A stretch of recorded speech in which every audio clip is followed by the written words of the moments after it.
Afternoon, everyone. Thank you for joining us. My name is James Barry, Acting Senior Communications Officer for the City of Hamilton, and I will be moderating today. In terms of format, we will begin with remarks and then look to members of the media to ask a round of questions, including one question and one follow-up. Until it's your turn to ask a question, we'd ask that you please stay muted. Video is also not required for media. Noting as well, today's media availability is being recorded. We're on a tight timeline this afternoon. We can consider additional questions once remarks and the initial round of questions have been completed, if time permits. We appreciate your understanding. Joining us this afternoon, I'm pleased to introduce Mayor Andrea Horwath, Acting City Manager Cyrus Tehrani, Nick Winters, Director, Hamilton Water, and Yakov Sluchenkov, Director, Employee Health and Labor Relations, who will be providing remarks. With that, I will turn it over to our worship, Mayor Horwath. Mayor Horwath, please go ahead. Thank you so much, James. Appreciate it. Thank you all for joining us this afternoon. I really want to start this off by assuring Hamiltonians unequivocally that their water, that our water, is indeed absolutely safe.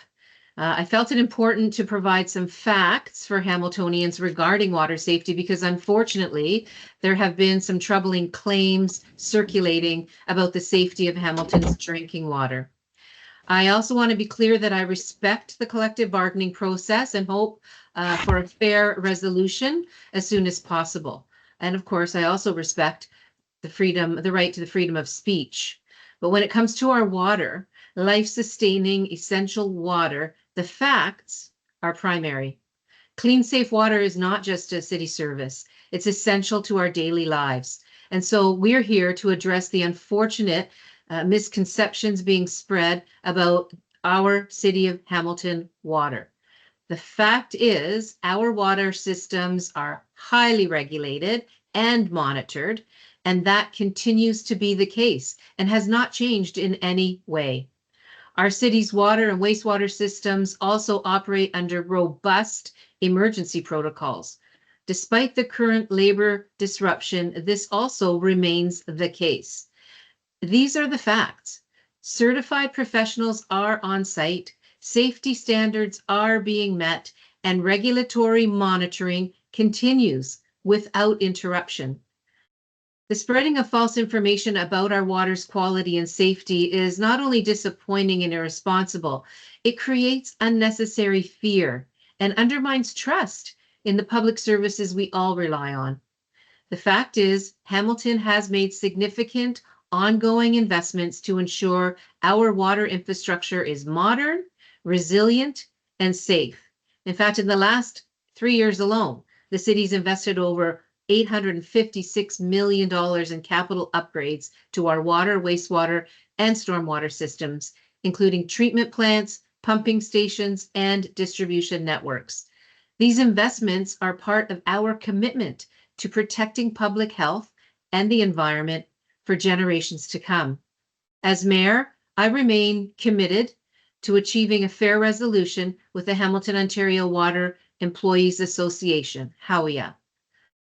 As most people know, I believe deeply in organized labor and in our workers. Our whole city does. Hamilton has a proud tradition of respecting the rights of working people, and I continue to support the collective bargaining process. Negotiations are underpinned by realities that we can't change. The City of Hamilton must meet its obligations to workers while also ensuring fiscal responsibilities to all Hamiltonians now and into the future. I encourage both parties to stay at the table and work toward a fair and mutually beneficial resolution that restores the workers back to work as quickly as possible. In the meantime, I know Hamiltonians will continue to show resilience and understanding as we navigate this together. The fact is, Hamiltonians can feel confident in turning on the tap. Your water is safe and your city is here for you. I'm now going to turn it over to Cyrus Tehrani, our acting city manager, who's also going to provide a bit of an update. Cyrus, over to you. Thank you very much, Mayor Horwath. I'd like to acknowledge the fact that we have heard concerns from the community, and I want to echo the mayor's comments. There is no risk to the quality or safety of our drinking water, wastewater systems, or stormwater systems. They are all operating normally. The delivery of critical water, wastewater, and stormwater services continues to the community uninterrupted, and we are committed to providing the public with timely and accurate updates. We will continue to share information through the various city channels, including a dedicated page on the city's website, which I encourage individuals to visit to learn more and stay up to date. That website is hamilton.ca/labor disruption, and that will continue to be updated on an ongoing basis as applicable.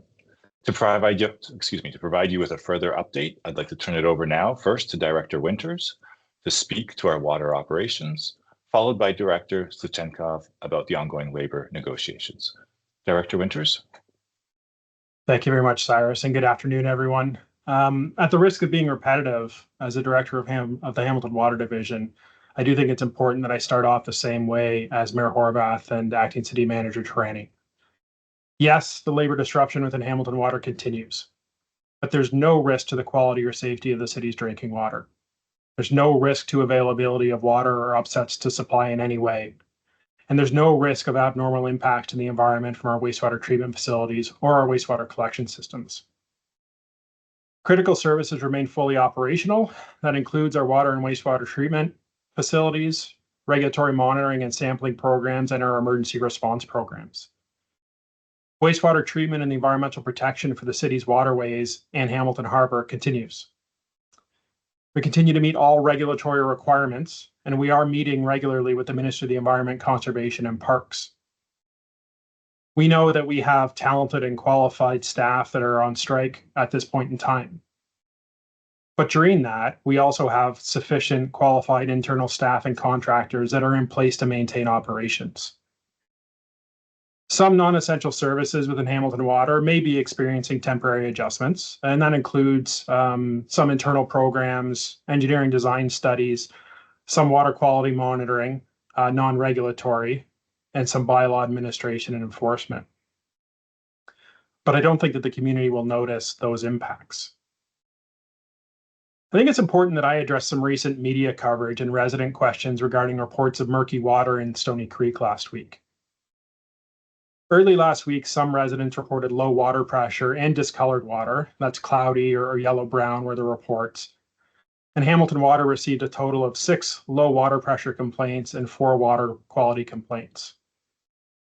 Now, that's not abnormal in a city the size of Hamilton when system disruptions occur, such as water main breaks or other system maintenance. The issue last week resulted from planned work to recommission the largest water main in Hamilton. In this case, that work caused some area-wide pressure changes, in this case, low pressure, and the temporary discoloration.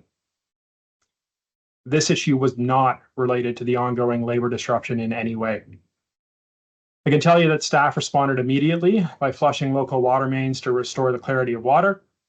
Residents who reported their concerns to the city were advised to flush internal plumbing to help clear their household lines. And unfortunately, some residents experienced low water pressure for a period of approximately 8 hours. And I do want to thank those residents that were impacted for their patience throughout that short service disruption. With that said, I'll pass it on to Director Sluchenkov. Thank you, Director Winters. I just want to start off by saying that the city respects the collective bargaining process and the role of HOWEA in representing its members. We'd like to be able to say that that there's been progress at the table. Unfortunately, that's not the case at this time. Notwithstanding that, we're hopeful that we can get back to the table and resolve the labor disruption. The parties have met this week on Monday, May 26th. And we had some dialogue at the table. At this meeting, HOWEA presented the city with an offer that unfortunately constituted an increase since the last time the parties got together, unfortunately widening the gap between the city and the bargaining unit as opposed to closing it. Unfortunately, as a result of that, we were not able to come to a successful resolution, and the labor disruption continues. I just want to be clear that the offer that the city presented to HOWEA May 13th is consistent with the financial mandate approved by council in this cycle of bargaining. The same financial mandate has successfully resolved 8 other collective bargaining processes out of the total of 11 collective agreements that the city has. And it is this very same financial mandate that has been utilized in presenting a fair offer to HOWEA members. We look forward to being back at the table to have those conversations and to hopefully resolve the labor disruption as soon as possible. Thank you.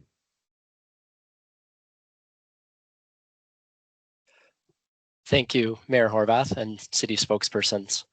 We will now look to members of the media who have questions and ask that we begin with one question and one follow-up.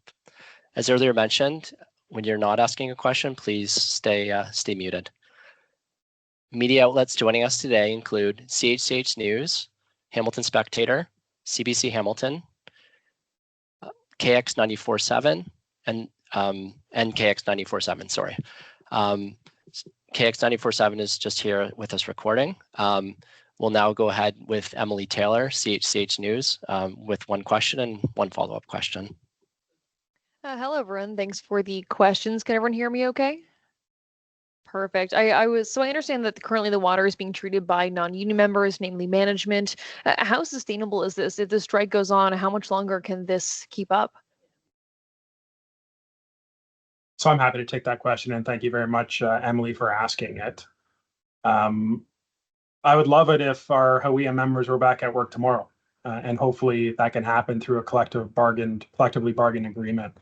But I can tell you that we do have sufficient resources to maintain the operation of those facilities using our redeployed resources for as long as we need to. And I understand there was an offer presented, as you said, just a couple of days ago, but are there any more bargaining sessions on the horizon? And is the city willing to offer anything to get the union back to the table? Thank you for the question. The city has always been willing to sit down and talk at the table about a way of resolving this labor disruption and having a deal within the financial mandate that has been applied through the cycle of bargaining. Unfortunately, as I shared earlier in our meeting on Monday, the ask from HOWEA had actually increased. And so at this point in time, there's no additional date scheduled to get back to the table. We're hoping that changes. Thank you. Thank you, Yakov. Thank you, Emily. We'll now go to Matthew Van Dodgen with the Hamilton Spectator. Matthew, please go ahead with the question and a follow-up. Hello, everyone. Thanks for taking the time. I know this maybe sounds like a harshly worded question, but if we have the resources to continue safely treating our water for any length of time, I guess some folks might ask, well, do we have too many employees in the department, or how is it that we can get along so nicely without them for as long as we need to? Yeah, so I'm happy to take that question as well, and thank you, Matthew, for asking it. And not a harshly worded question at all. It is certainly something that we can hopefully help the community understand. I think I've mentioned in other media recently, things are not business as usual in Hamilton Water. Our community members are not noticing any difference in the core services that we're receiving. They're able to turn on their taps and clean, safe drinking water is coming out. They're able to do their laundry, wash their dishes, and all the sewage in the city and wastewater is being treated effectively. But there are a number of things that are not happening that would be business as usual in Hamilton Water. And I did mention some of them. When you're in a response to a labor disruption mode or a different type of emergency, you're very much working in the here and now. We're maintaining essential critical services, using our resources. We don't have the same type of shift rotations that we would have in place if we had our HOWEA members in place, which means that folks are working more hours. There's not a lot of vacations being had right now. The long-term work that needs to happen in a water utility to make sure that we are sustainable from a capital infrastructure and programming perspective. Think environmental assessments and think engineering design, think supporting other programs in the city. Those things are all on pause. And if that went on for a very long time, would there be impacts? There absolutely would. But we're going to focus on maintaining our most critical services to this community. And we can do that for as long as we need to with the resources that are available. Okay, and as a follow-up then, thank you for that. In terms of the resources available, are you contracting out some work or asking, retired former workers to come back and help out, or how are you doing that? So thank you again for the question, Matthew. Certainly part of our response is to use contractors, particularly for maintenance-related works at the city, and that's no different from the day-to-day operation of our facilities. We don't have enough staff at the best of times to do all of that work in-house, and so we continue to use contractors to supplement our available resources for that work. We do have additional resources aside from qualified city staff that are part of our labor disruption plan. And I'm not able to comment on where those resources are coming from, but I can advise certainly that we have more resources implemented than just city staff. Thank you, Director Winters. CBC Hamilton, Shalipa, I didn't catch your last name, but please go ahead and ask a question and follow-up question should you have any. Thank you so much. Thank you so much for this. My name is Shilpa. I have a specific question. The union says there aren't enough certified level 3 operators to run the Woodward plant during the strike. Can you people confirm how many certified operators are currently working on the site, and whether that number meets the required number? So happy to take that question as well, and thank you very much, Shilpa, for asking it. Our water wastewater processes during normal times are overseen by staff, non-union staff, with the highest level of certifications available through the Ministry of the Environment, Conservation and Parks.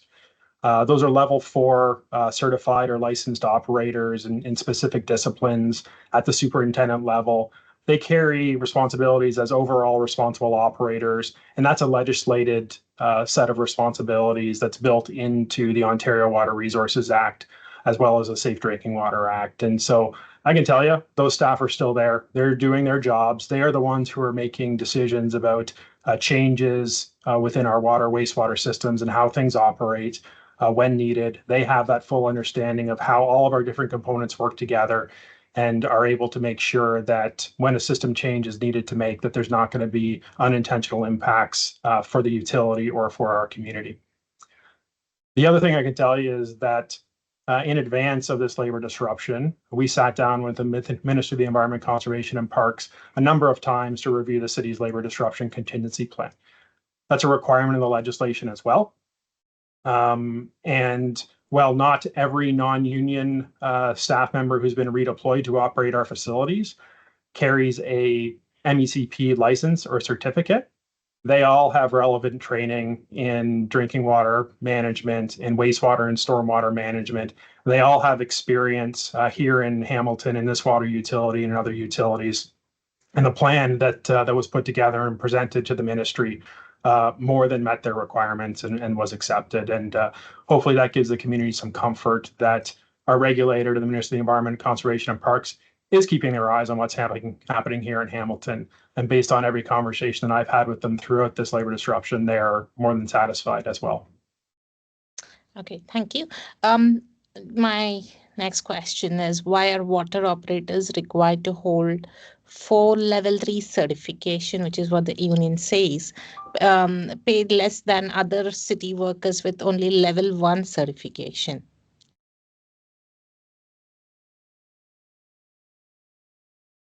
So I'll take one thing. Thank you for the question. I think it's very difficult to make that comparison between the positions. because at a fundamental level, they are different jobs represented by different bargaining units at the city in different pay bands, in different collective agreements. And I can tell you that the functions that those roles perform are different.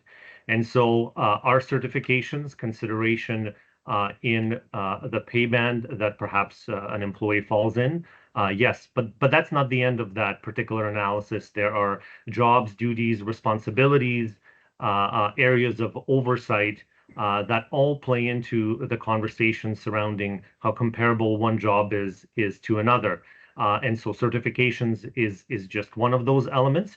There's things like consequence of error, responsibility over contractors, responsibility over other staff, responsibility overseeing health and safety, exposure to the elements. All of those things are considered as part of that determination. And so the jobs that we're talking about are in different collective agreements, and they are different jobs.